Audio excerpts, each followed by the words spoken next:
Hello! Hi! Welcome back to our channel. It's been 3 months. 3 long months. This is Ryan. And I am Joseph. And we are the Rainbow Hubbies.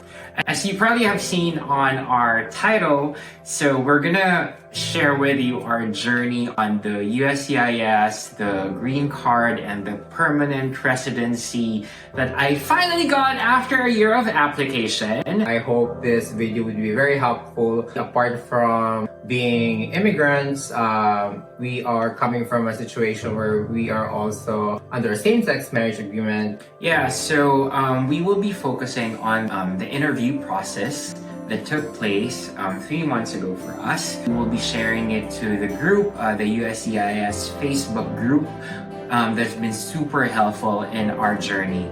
We didn't have any attorney on record, we didn't have any lawyers, so we relied on our own personal research, and that particular USCIS group on Facebook has been super helpful.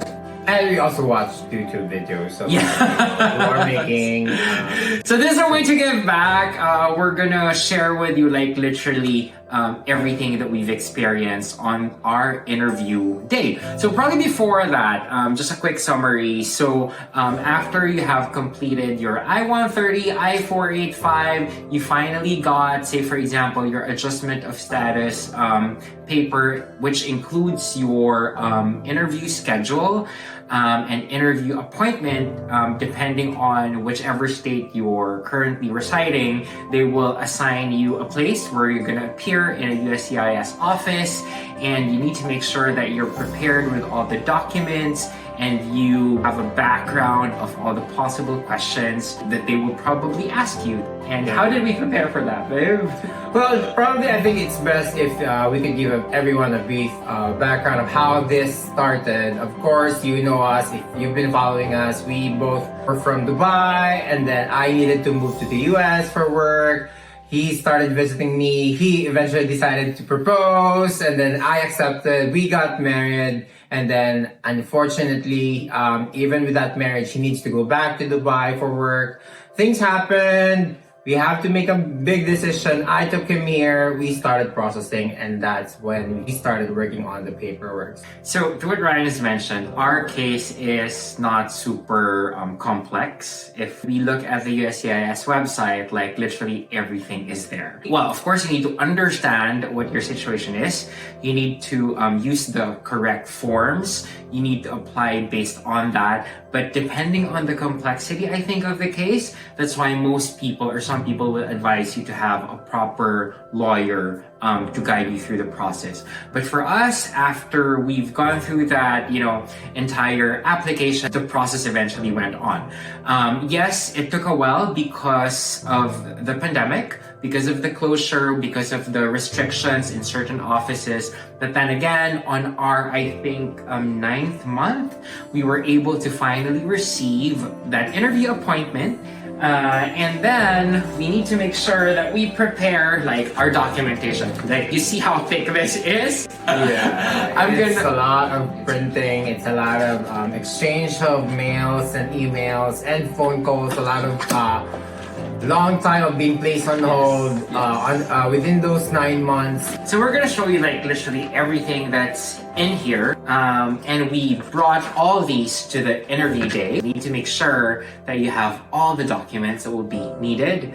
You'll get a checklist of what needs to be prepared, so don't worry about that. So on our interview day, we did ours here in Boston, and it's still the peak of the pandemic. So the first thing that happened, babe, was we entered the building. They are very strict about the mandate, making sure that everyone who are walking in the building would be masked, and then you need to present your interview appointment letter and then your ID as well. So Ryan presented his green card and I presented my passport. Yes. And then after that, what happened?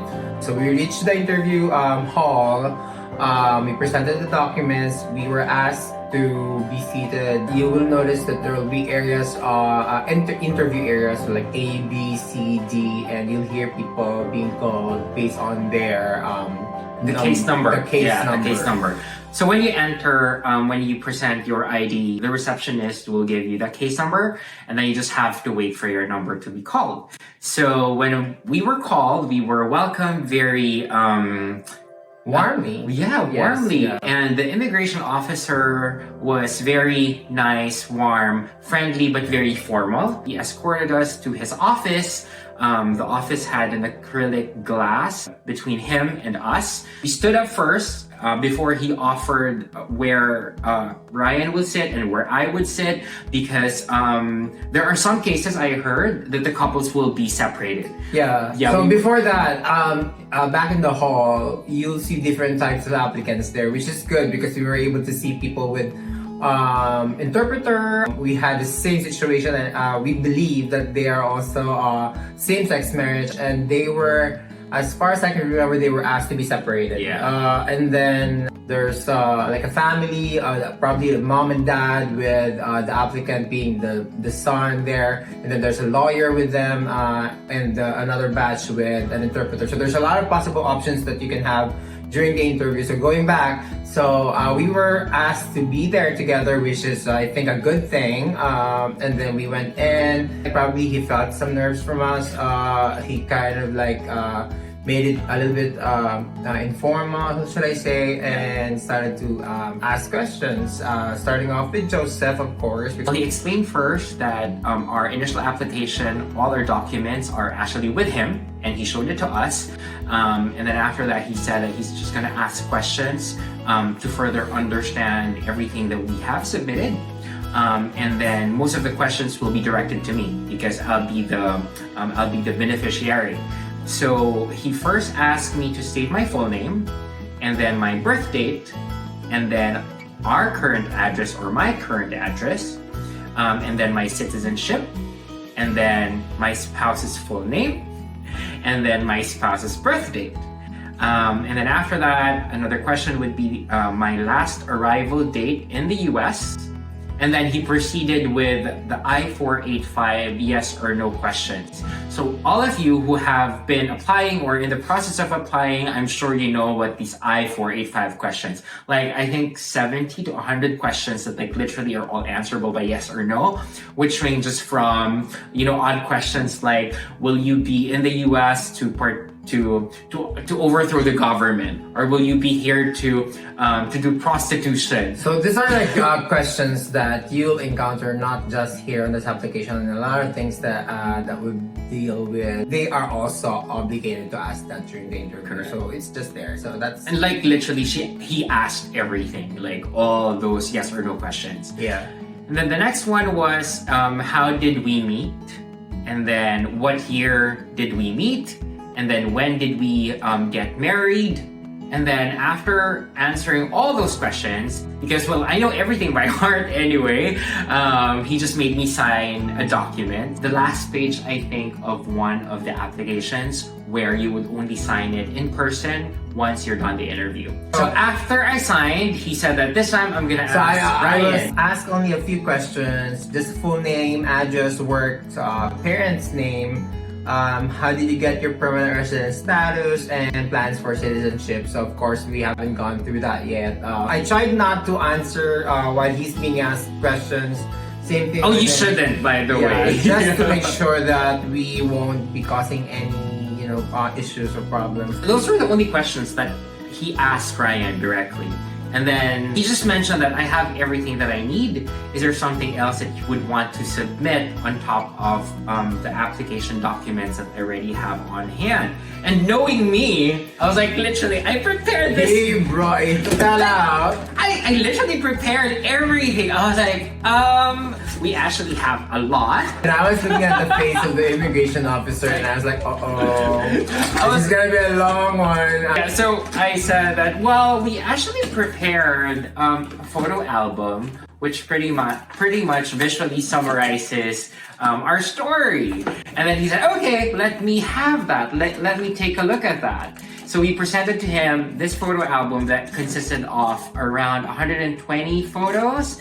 And then that eventually became the spontaneous conversation starter, because what he's done was to browse through the pictures, and he said that, okay, I'm gonna take some of the photos and put it on file. And while he was doing that, he was asking specific questions on some of the photos, and those photos. So he got the photos where we were able to meet both sides of the family back in the Philippines. Up north with his, and then down south with mine. Yeah, we also showed him some photos of our travels, because we love to travel. So it was in Greece, it was in France, in Hong Kong, and certain US states like New York, New Jersey, Massachusetts, Connecticut, and the most recent one in California. We told him that we recently came back from a first California visit and our first holiday, after the whole COVID situation. Yeah, that's true. And then he asked about the big engagement proposal that he did back in New York. Yeah, because there was a photo of our engagement, and he knew Netflix, he knew Fab Five, and he knew Queer Eye, and he was like, oh wow, you guys did your engagement with Netflix. And so we told him the entire story, that it was our first time to attend the World Pride, and that's how I proposed to Ryan. Yeah, and basically that's us also trying to, give a good foundation that this is, because unfortunately there will be cases where people will try to make stuff to make their case more established, but it pays to be very genuine. It pays to, it's gonna make it easier for you to present your case if everything is just real. Yeah, I think that's a very good thing, because they will be there to validate if everything that you've put on the application is true or not, authentic or legit, or Correct. You're just fudging it. So, in our case, because everything is real anyway, it became more like an exciting and fun exchange, because as if you're telling your love story to a new friend. That's true. So it eventually turned out that way. And then after that... And then they have to ask to see some of your properties or expenses or savings together. So that we went to discuss further on our joint checking accounts that which we were able to establish a year before, I think. And then because we would need to show that our ties and our finances, everything on the practical side is like literally together. So we showed our apartment lease that we both own and signed, and insurance policies, everything in Ryan's work, where I'm the beneficiary, like for example his 401k, his retirement plans. And then the fun one, the most exciting one was like, because when we talked about our finances, our bank account, so he was like saying, oh, are you planning for something big? Are you saving up for something in the future? So we said, of course, our house, and of course our surrogacy plans or adoption plans to have children eventually. But for now, we're starting small, and we adapted. We're starting with a dog. So we showed him the photo of Primo. Yes, which made him more interested because Primo is Primo. Very cute. Our very own lovely Frenchie pup. So when we decided to have him as part of our family, of course the documentation included both of our names together. And that just somehow sort of wrapped the interview in a very good way. Yep, and then after that, I was like, I have more to show. And he just said, I think I pretty much have everything that I need. So after he said that, I asked him, so what the next steps are, what we would be waiting on. And then he just said, I'm approving you on the spot. You will just wait for your green card. You're going to receive your authenticated documentation that you're a new permanent resident here in the US. But congratulations, you are officially a US immigrant. It's important that you ask, because sometimes the officer may not be that thorough. You might end up walking out of the room and say, what happened? Or what's the answer? What's the verdict? There are some cases we've heard where some of them would say that, oh, we would need to further review, or I need to clarify with my supervisor. But it is important that you ask so that you would really understand what the next steps would be. So like literally after 6 days, I think, I received this in the mail. which had this, and which had this. It's my permanent residency card, like what everyone says or calls the green card. And after I got this, after a couple of weeks, I accepted a new job and I'm starting my career again after 14 months of the much needed vacation. Yep. I'm back in the corporate world and I'm just super excited. And it's rocking it. Yeah. So we probably have to stay tuned for the next episode Yes. of his journey on his starting a job in a new country. Oh yeah, with a right. new life. But That's true.